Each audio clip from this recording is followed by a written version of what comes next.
On va continuer sur notre travail de la bascule du bassin. Donc pour rappel, on repère le bassin, on le bascule, on retrouve bien la position. Donc il nous avait servi pour la durée. Maintenant, elle va nous servir pour la hauteur, c'est-à-dire que c'est ce qu'on appelle autrement le soutien. Donc, on va prendre une petite mélodie.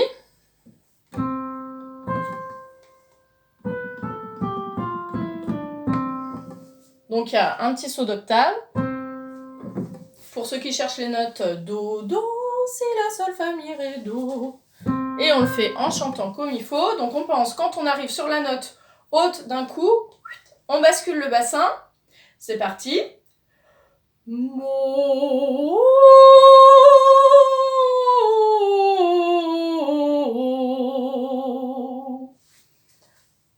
Donc ça, c'était le coup pour du beurre. On fait ensemble. Maintenant, c'est parti. On pense bien basculer sur la note haute. Et Mo.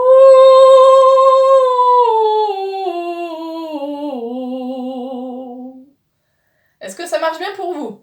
Une dernière fois pour vérifier. C'est parti. Mo.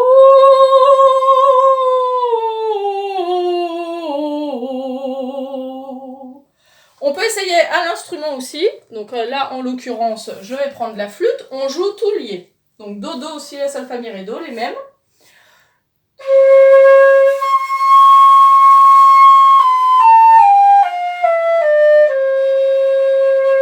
On refait un coup pour vérifier si ça fonctionne.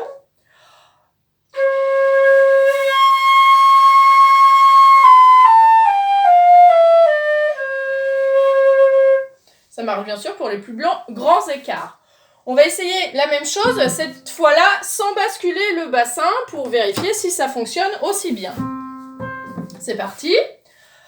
Donc attention, il reste tranquille, donc juste respiration abdominale, c'est parti. Mo.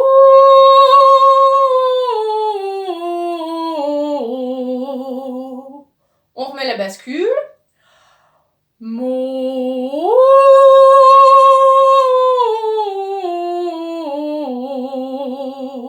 Est-ce que vous constatez une différence, que ça vous demande moins d'effort avec ou sans la bascule?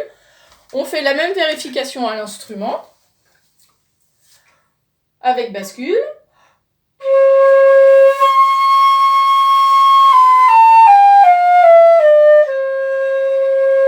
Sans la bascule.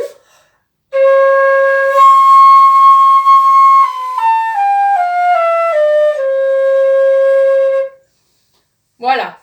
Alors, pour petite info, la bascule du bassin nous permet d'accéder à une petite réserve d'air. Donc, c'est ça qui nous permet de tenir plus longtemps, mais aussi d'attraper plus facilement nos aigus.